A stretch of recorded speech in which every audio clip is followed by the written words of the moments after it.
Boost ta pépite et brille webinaire.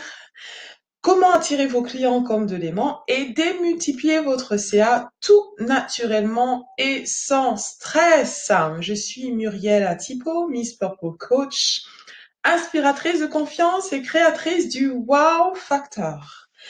J'aide les femmes entrepreneurs, ambitieuses et déterminées à sortir de l'anonymat et à devenir remarquables pour qu'elles attirent leurs clients comme de l'aimant. Je suis coach certifié en développement personnel et certifié en personal branding.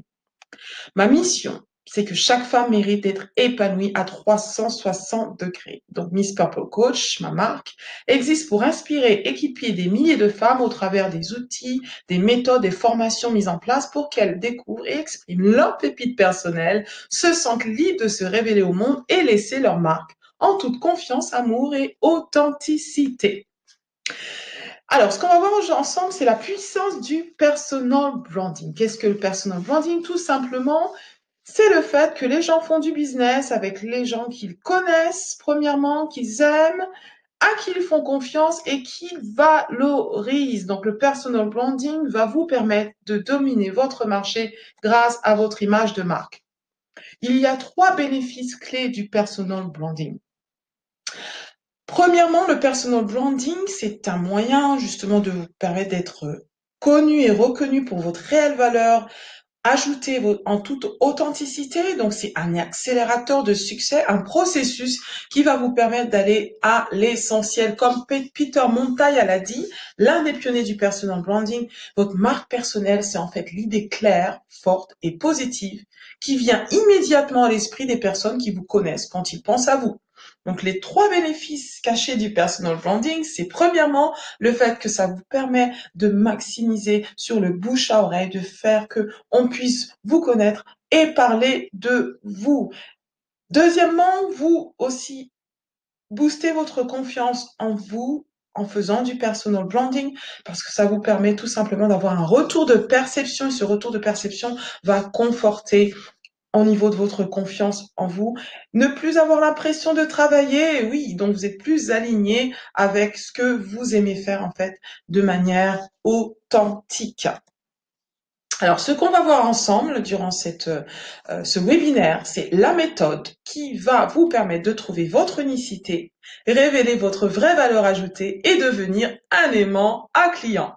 Créer l'effet waouh pour qu'on se souvienne de vous. Donc, ma méthode, en fait, je l'ai développée parce que du coup, je suis partie d'un simple constat. Le constat, en tant que coach pour femmes, c'est que la plupart des femmes entrepreneurs qui se lancent peinent à se différencier et booster leur clientèle. Est-ce que c'est votre cas? Rares sont celles qui parviennent à trouver leur unicité et à se démarquer. Ça, c'est le constat, c'est la problématique. Un autre constat, c'est que seule une minorité de femmes entreprennent. 33% plus ou moins en France de femmes qui entreprennent, loin de la parité hommes-femmes dans l'entrepreneuriat. Sur ces 33%, il n'y a que 6% qui vont jusqu'au bout. Donc, j'ai à cœur, au travers de Miss Purple, d'aider les femmes à développer des entreprises pérennes. Et pour celles qui veulent entreprendre, les porteuses de projets, à initier leur projet et à pérenniser leur projet d'entreprise. Vous avez tout à gagner en bâtissant une stratégie de marque personnelle. Vous gagnez non seulement en temps, mais aussi en efficacité et en confiance. Vous apprenez tout simplement à vous vendre. Oui, je l'ai dit, vous vendre en toute authenticité et cela sans contrainte. Alors, du coup, vous devez vous poser la question, donc, réellement, en quoi c'est pertinent le personal branding dans une démarche marketing? Tout à fait pertinent parce que les statistiques montrent que 80% des achats se font entre la 7e et le 21e contact. C'est-à-dire que pour qu'un prospect qui ne vous connaît pas passe à l'acte d'achat, qu'il vous fasse confiance en investissant dans ce que vous avez à offrir, il doit entrer en contact au minimum 7 fois avec votre message pour devenir client. Et donc, du coup, le personal branding s'inscrit dans ce qu'on appelle le business cycle, le cycle de business. Et je vais vous l'expliquer. Alors, on est bien d'accord que pour pouvoir donc vendre ici, sales, la vendre, il faut que vous, dans un premier temps, vous puissiez faire du marketing et de la publicité, faire parler de vous et de votre marque, vous rendre visible et reconnaissable. Et là, du coup, le branding s'inscrit dans cette démarche marketing, en amont même du marketing, qui va vous permettre de communiquer de manière ciblée, pertinente et authentique pour créer la préférence, parce que du coup, les prospects que vous attirez ici, ben, vous choisissez vous plutôt que les autres et que vous rendrez votre marque visible. Ensuite, donc, du coup, le personal branding, donc, une fois que vous avez capté l'attention, va vous permettre de aussi créer la préférence pour pouvoir convertir, ce qu'on appelle convertir, des visiteurs en prospects et aussi faire monter le désir de ces prospects, ce qu'on appelle reach efficiency, pour pouvoir amener ce prospect dans un cycle de vente. Lorsqu'il passe à l'achat, vous avez vendu votre produit et là, le cycle de vente débute et se répète en fidélisation de votre client et le processus se répète. Donc, le personal branding, le branding vous permet en amont et dans la continuité du business cycle de faire que vous attirez non seulement l'attention en créant la préférence, mais aussi pour vous permettre de pouvoir convertir vos clients en clients et fidéliser vos clients. Yes! Alors, ça vous permet aussi de trouver les bons leviers. Les leviers pour vous révéler de manière authentique, comme William Arruda l'a dit, l'un des pionniers du personal branding a dit, ce qui vous rend unique, c'est ce qui fait votre succès. C'est votre préférence qui crée en fait la préférence. Donc révélez votre unicité, vous affirmez en tant que tel en fait. C'est une chose de connaître son unicité, c'est une chose de l'affirmer. Et le personal branding vous permet de vous affirmer pour ce que vous êtes réellement. Osez justement vous mettre en avant, osez faire briller votre marque, devenir la personne que vous voulez vraiment être, aligné et devenir la meilleure version de vous-même et réaliser votre plein potentiel, réaliser vos ambitions. Alors, votre marque, un repère mental, comment est-ce possible? Vous voyez toutes ces marques qui sont représentées, vous connaissez bien McDonald's, Coca-Cola, Mark Zuckerberg, Facebook. Si je vous dis que restez connectés, vous allez avoir tout de suite en tête Facebook. Si je vous dis donc l'industrie du fast-food, vous allez avoir en tête McDonald's. Quand j'étais jeune, j'avais toujours l'impression que lorsque je passais devant une bouche de métro, que le M qui représentait la bouche de métro, c'était le M de McDonald's. Voilà, donc pour vous dire que ces marques comme Apple ont réussi, ou L'Oréal, parce que je le vois bien, ont réussi à devenir des vrais repères mentaux dans leur industrie. Est-ce que vous êtes déjà posé la question, qu'est-ce que votre marque évoque spontanément? Et ça, c'est la question de base à se poser parce que du coup, la perception que vos clients potentiels ont de votre marque, c'est ce qui va être important pour vraiment initier votre positionnement. Alors, il y a une règle simple pour développer une marque personnelle. C'est la règle des 3 C. Pour être forte, une marque personnelle doit être premièrement claire, deuxièmement cohérente et compréhensible. Et ça, c'est super, super important. C'est vraiment la base de tout. Il faut que clairement, on puisse savoir donc ce que votre marque véhicule en termes de valeur, en termes de mission, en termes d'objectifs, que la perception que les gens ont de votre marque, de ce que vous faites, soit claire, cohérente et compréhensible. Être visible ne veut pas dire être excentrique ou narcissique, mais plutôt authentique. C'est vraiment communiquer, se rendre visible de manière authentique. Premier pilier du personal branding, donc la première phase, c'est de se connaître. Et ça, c'est se connaître. Dans quelle mesure vous connaissez-vous? 10%, 15%, 20%? Ben, le personal branding va vous permettre de faire donc davantage de cheminement en termes d'introspection pour arriver à vous connaître encore et davantage. Qui suis-je? Oui, la question du qui suis-je. Alors, l'idée, c'est que votre marque repose sur une fondation qui est vous. Vous êtes l'ambassadeur, l'ambassadrice de votre marque et ça va être important de pouvoir se personnaliser en fait votre marque et se poser les bonnes questions. Si je vous demande quelles sont vos principales qualités, c'est une question type en entretien, vos 3 top qualités, quelles sont-elles? Votre personnalité, qu'est-ce qui vous définit? Comment vous êtes en interaction? Vos valeurs, quelles sont vos 3 principales valeurs? Qu'est-ce qui est le plus important pour vous? Vos compétences, votre expertise, quelle est votre expertise, quelle est votre compétence, votre principale compétence? Pourquoi voulez-vous être reconnu? Et ce sont des questions légitimes qui vont être importantes à vous poser pour pouvoir vraiment poser les bases de votre stratégie de personal branding. Qu'est-ce qui vous met plus en valeur, ne serait-ce que d'ailleurs même physiquement. Donc votre marque, tous les éléments de votre apparence aussi, de votre aspect, de votre communication non verbale et verbale vont être des éléments de base à définir dans votre personal branding. Donc c'est dès le début du coup en se posant ces bonnes questions que vous arrivez à établir donc la fondation de votre branding. Votre vision et votre mission, qu'est-ce que vous voulez apporter comme contribution au monde? Est-ce que vous êtes clair sur cela? Ça va être important de pouvoir définir votre mission, énoncer une mission et une vision pour pouvoir vraiment faire que vous créez la préférence aux yeux de vos clients idéaux, parce que du coup, vous allez vraiment vous distinguer au niveau de ce que vous voulez apporter. Alors, je vais vous demander du coup de faire cet audit personnel. Le meilleur moyen de voir comment vous êtes perçu par le monde, c'est de demander à Google. Oui, ask Google. Si vous faites un audit personnel sur Google, qu'est-ce que Google dit de vous? Alors là, je vais vous laisser le temps de faire une évaluation, de prendre votre téléphone, d'aller sur Google, de taper votre nom entre parenthèses et votre nom et prénom et de taper, rechercher et voir ce que Google fait remonter en fait sur la toile. Et c'est déjà ce premier audit qui va vous permettre de voir comment vous êtes perçu. Est-ce que l'information que Google remonte est cohérent avec la perception que vous avez de vous ou l'image que vous voulez donner? Est-ce que ça correspond à vos valeurs?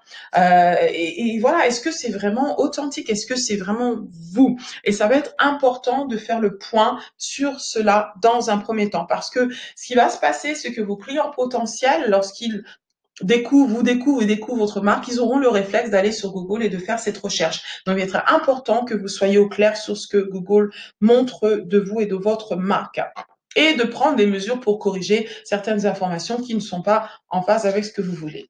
Donc ça, c'est la partie se connaître. Donc c'est tout un processus d'introspection, de questionnement, un processus où vous établissez vraiment les bases, les fondations de votre marque. Se connaître pour se faire connaître, c'est-à-dire maintenant vous êtes au stade où vous avez mis les bases et vous pouvez maintenant commencer à communiquer sur votre unicité et votre authenticité. Alors, se faire connaître, votre image, ce que vous projetez, votre réputation, ce que les gens retiennent de vous, et votre notoriété, c'est en fait le résultat entre la projection et ce que les gens pensent et retiennent de vous. C'est vraiment ultimement ce que vous voulez développer, c'est une notoriété où du coup les gens parlent de vous en bien, parlent de votre marque en bien, ils commencent à être de vrais ambassadeurs de votre marque, et ça vous permet vraiment de maximiser votre visibilité et votre impact. Donc ça se travaille, l'image, la réputation et la notoriété.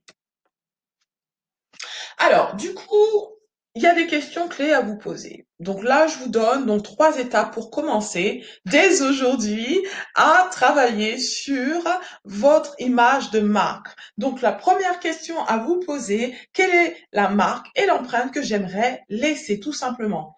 Comment je veux que les gens se souviennent de moi? Deuxième étape, comment je veux qu'ils me perçoivent en termes de mes actions, de mes manières, est-ce que c'est cohérent avec l'image que je veux projeter? Ça, c'est des questions à vous poser en introspection et de se poser la question. Donc, est-ce que vraiment c'est en phase avec la façon dont je veux que les gens se souviennent de moi et me perçoivent?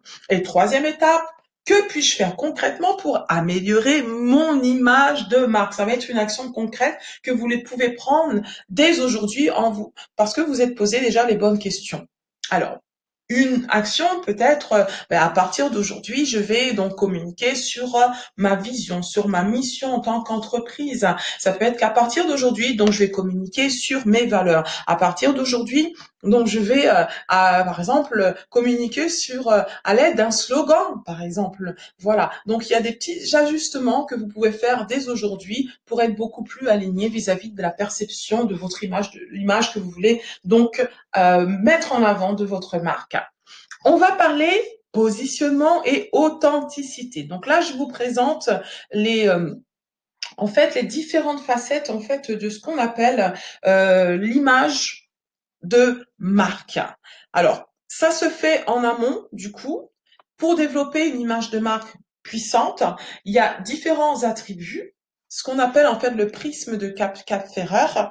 Donc, les attributs d'une marque sont le physique, les attributs physiques de la marque, qui peut être le logo, les couleurs, tout le design, tout ce qu'on présente physiquement, les photos qu'on choisit, tout l'univers de marque, la personnalité. Donc, imaginez votre marque, si elle était une personne, quel type de personne serait-elle? La relation que la marque a avec ses clients, le type de relation qu'elle a, la culture, donc c'est vraiment les valeurs autour de la marque, le reflet, c'est donc comment la marque, du coup, vers quel type de client la marque se dirige, et la mentalisation, c'est ce que le client potentiel retient de la marque. Et là, je vais vous donner un exemple pour que vous puissiez déjà initier un brainstorming.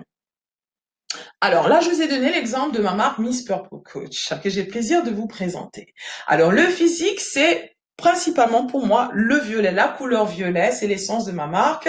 Le reste, c'est aussi la posture de confiance, posture confiante. Donc c'est tout ce qui est le non-verbal parce que je suis ambassadrice de ma marque. Donc quand on me voit, du coup, voilà comment je me présente, c'est ça donne un reflet en fait du physique de ma marque.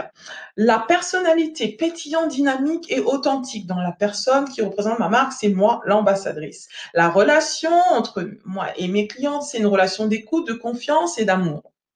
La culture, c'est la culture franco-anglaise, parce que j'ai vécu donc d'une dizaine d'années en Angleterre, et antillaise afro, donc de par mes origines, mais aussi basée sur mes valeurs essentielles, la foi, l'amour, l'authenticité et la confiance. Le reflet, ce sont les femmes ambitieuses, déterminées, entrepreneurs, dynamiques, audacieuses. Elles osent. La mentalisation, ce que les femmes retiennent quand elles font, comment dire, connaissance de ma marque, c'est que pour elles, donc, au travers de ma marque, elles boostent leur confiance, elles créent le wow factor, elles osent, elles foncent et elles brillent. Ça, c'est mon motto, mon slogan. Voilà. Donc, vous pouvez donc justement, basé sur ces attributs, donc vous allez pouvoir travailler, commencer à réfléchir sur comment vous voulez que votre marque soit perçue. Là, je vous ai donné des exemples en fait de prismes, de prises de Cap Ferrer, donc sont en anglais, de certaines marques en fait, des marques phares qui ont travaillé aussi sur leur identité de marque, comme Chanel et Apple. Donc là, vous pouvez voir, par exemple, donc Chanel, le physique, c'est le total look pour les femmes. Donc c'est ce que représentent au travers aussi de leur logo, au travers de leur visuel.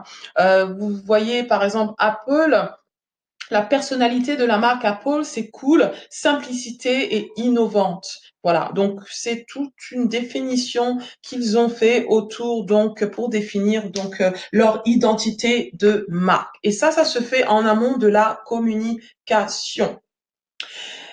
Et c'est ce qui va vous permettre donc de vraiment d'avoir une stratégie de communication de visibilité bien ciblée. Alors, votre identité de marque, elle est finalement tridimensionnelle. Donc, il y a l'identité visuelle, ce dont je vous ai parlé déjà auparavant, le physique, tout ce qui est, comme vous le voyez, donc visuel. Hein, le purple, il est là. Le wow, il est là. L'identité lexicale, donc c'est les mots-clés que vous utilisez pour communiquer autour de votre marque. Et sensoriel, c'est tout le reste. Donc, sensoriel, ça peut être tout ce qui est lié au toucher, à l'odorat. Donc, il y a des marques qu'ils ont des jingles, voilà, tout ce qui est sensoriel réellement. Donc, ça va être aussi un autre moyen de pouvoir faire ancrer votre marque dans les esprits. Alors, du coup, dès que vous travaillez donc sur cette identité de marque, il va être important aussi de pouvoir faire que vous travaillez sur ce qu'on appelle le storytelling de votre marque. Raconter l'histoire de la naissance de votre marque en sachant que c'est le meilleur moyen de pouvoir inspirer vos clients potentiels autour de votre marque. Ça va vraiment parler au côté droit du cerveau, à la créativité, à l'imagination et c'est vraiment en suscitant le côté droit du cerveau que vous allez vraiment pouvoir capter l'attention dès les premières secondes dans vos publications, sur les réseaux sociaux, dans votre site internet. Donc, dès que vous racontez un storytelling, vraiment, vous vraiment gagnez le cœur de votre audimat. Alors, vous pouvez raconter un storytelling donc sur l'histoire, la naissance de votre marque, mais aussi des storylines basées sur l'histoire de votre prospect et de vous en tant que guide qui éloigne le prospect de sa catastrophe et le rapproche de son triomphe. Et c'est des choses sur lesquelles vous pouvez vraiment travailler pour mettre en avant le fait que vos services, vos produits vraiment apportent une solution à une problématique ou répondent à un besoin particulier d'un prospect.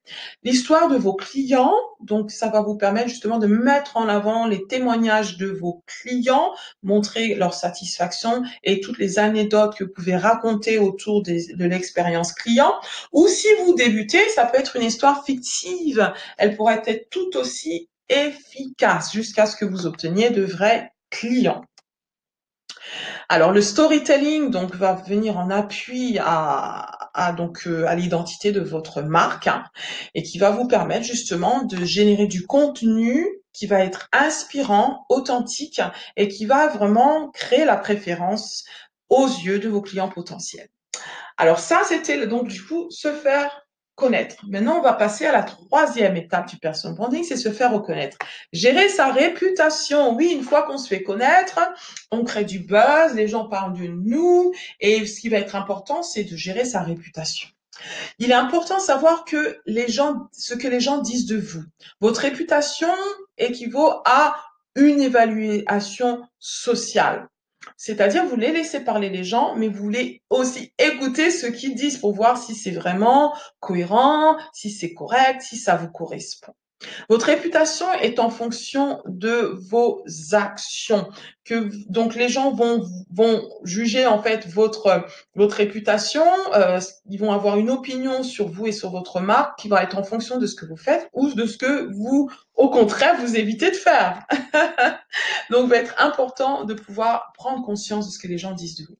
Alors, comment construire sa réputation? Donc, il y a 3 choses que vous pouvez faire. C'est déjà montrer ce que l'on dit de vous grâce à vos références, vos recommandations et avis. Et là, c'est super important. Vous devez vraiment être maître de ce que les gens disent de vous, c'est-à-dire à obtenir donc des avis, des recommandations, que ce soit sur votre page Facebook, sur LinkedIn, si vous utilisez donc LinkedIn, demandez des recommandations sur vos sites internet, Google My Business, donc vraiment sur tout ce qui représente en façade votre entreprise, vous devez être à mesure de pouvoir communiquer sur des avis, des références. Surveillez votre réputation, c'est-à-dire savoir ce que l'on dit de vous, ça va être tout aussi important. Et là, je vais vous donner des outils qui vous permettront de le faire. Défendre aussi sa réputation, c'est de savoir répondre aux atteintes à votre image de marque et aux attaques injustifiées. Masquer ou effacer les traces négatives pour votre réputation. Tout simplement faire le ménage, que ce soit sur les réseaux sociaux, les commentaires qui sont faits, donc être en mesure de pouvoir y répondre de manière constructive. Comment construire sa réputation? Donc déjà, c'est de comprendre que il va être important de pouvoir travailler sur votre réseau. Il y a 3 niveaux essentiels sur lesquels travailler. Il y a premièrement le niveau 1, c'est votre réseau de référence et ça, c'est votre noyau dur. Donc les gens qui vous font déjà confiance, les gens que ce soit vos clients en fait font partie de votre noyau dur, vos partenaires font partie de votre noyau dur. Donc ça va être important d'entretenir premièrement ce réseau. Deuxième niveau de réseau, c'est le réseau de contact. Ce sont les rencontres ou les discussions que vous faites face à face ou en virtuel, qu'elles soient bonnes ou assez bonnes connaissances mutuelles, c'est-à-dire donc tous les contacts que vous avez en fait sur Facebook, les amis sur Facebook que vous connaissez à peine, mais qui vous voient. Du coup, vous voyez mutuellement de temps en temps, il y a des likes, il y a des commentaires et ce genre de choses. Après, il y a le niveau 3 de réseau de contact, c'est les rencontres ponctuelles, virtuelles et les profils sur les réseaux sociaux. Donc là, c'est vraiment des gens avec qui vous n'avez jamais pratiquement eu de conversation, ni sur les réseaux sociaux, mais c'est vraiment des contacts, voilà, des connaissances vraiment comme ça qui sont plus ou moins éloignées. Donc je vais vous demander de réfléchir à les contacts, des contacts clés que vous avez dans le niveau 1, niveau 2 et niveau 3 et de les noter. Et donc, il va être important déjà de poser des actions pour pouvoir construire, donc entretenir donc ce réseau au travers de ses contacts. Alors, construire sa réputation, super important.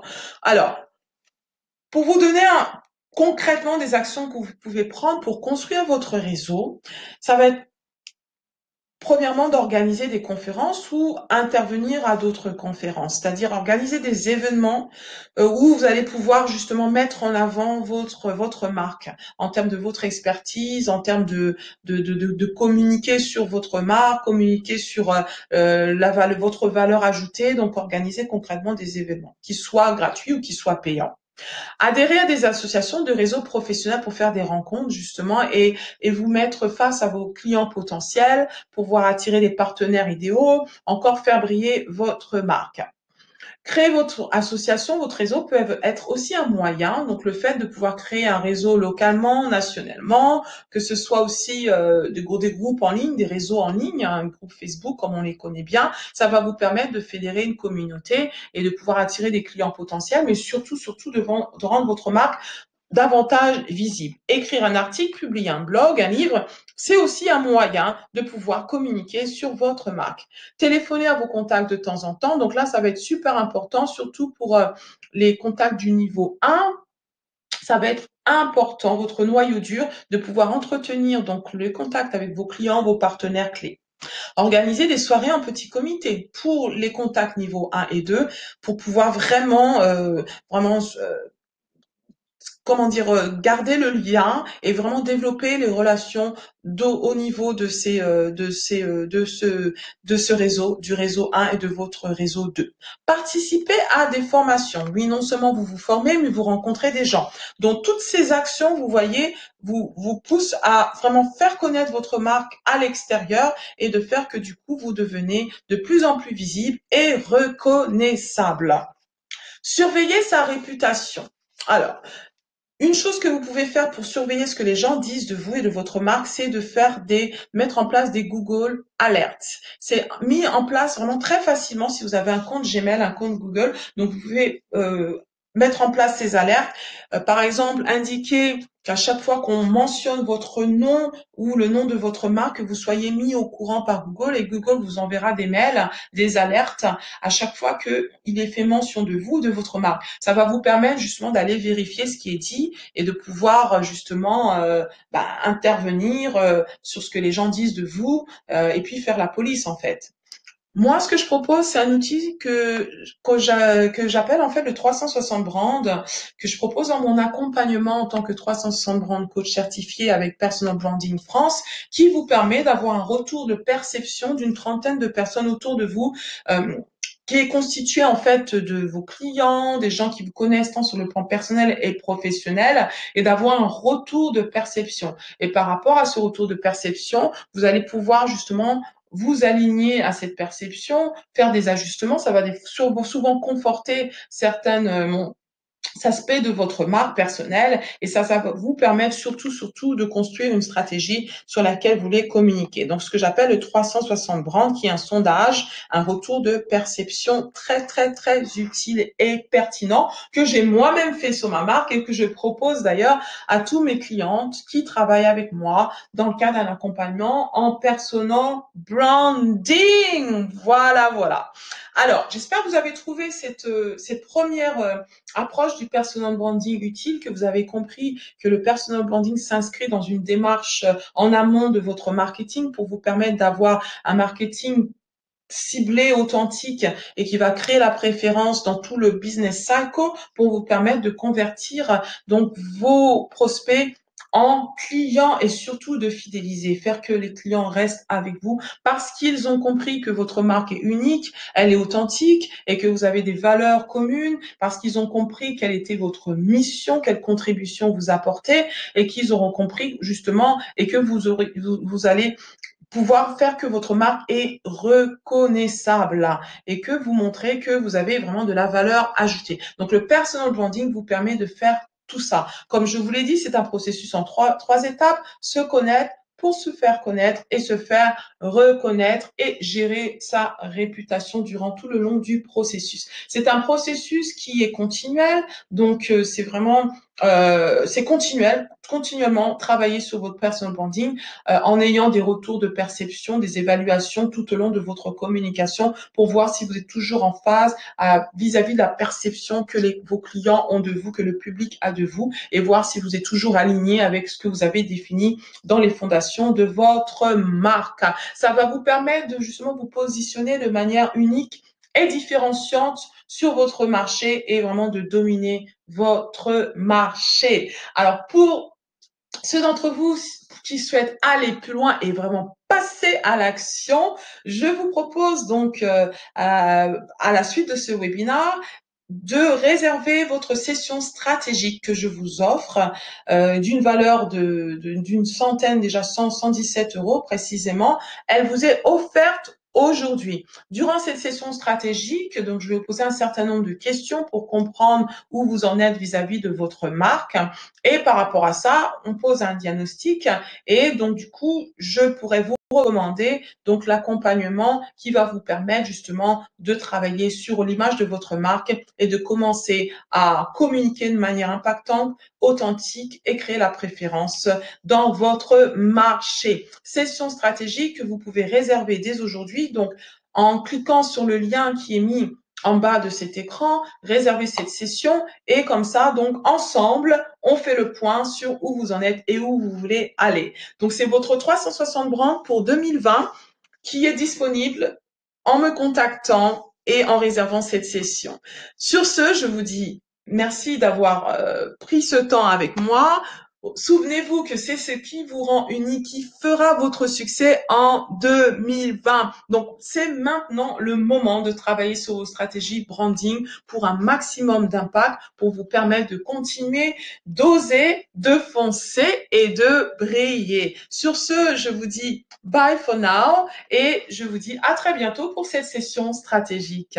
Bye!